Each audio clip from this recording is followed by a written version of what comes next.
In this episode, are we talking motorcycle gear or cooking?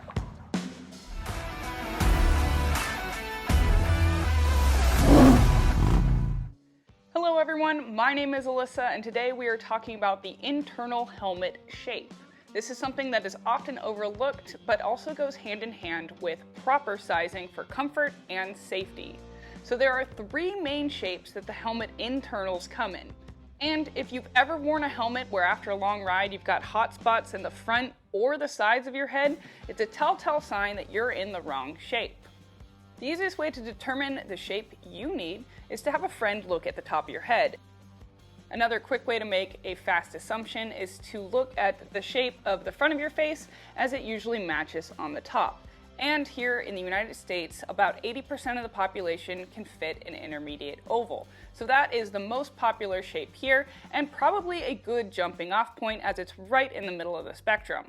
Armed with the knowledge of your helmet size, meaning you've measured the circumference of your head like small, medium, large, and knowing what internal shape you need, you can now make a proper helmet selection. And you may notice that certain helmets like Shoei consistently run in more of an intermediate oval, or helmets like Arai will make different models in different shapes.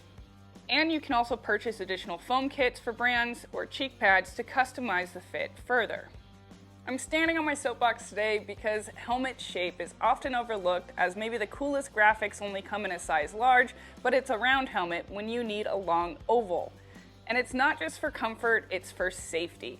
An oversized helmet can roll on impact, creating other problems. And to be extra dramatic, imagine this is your super fancy, extra large helmet, and this is your head. At least I can make scrambled eggs now, but I also must give credit where credit is due to some amazing helmets that have protected me over the years. And speaking of protection, should you ever need them, Law Tigers are the motorcycle lawyers that will happily go to bat to push against insurance companies, even hospitals and medical bills, and make sure that you are paid out correctly, getting you and your motorcycle back on the road.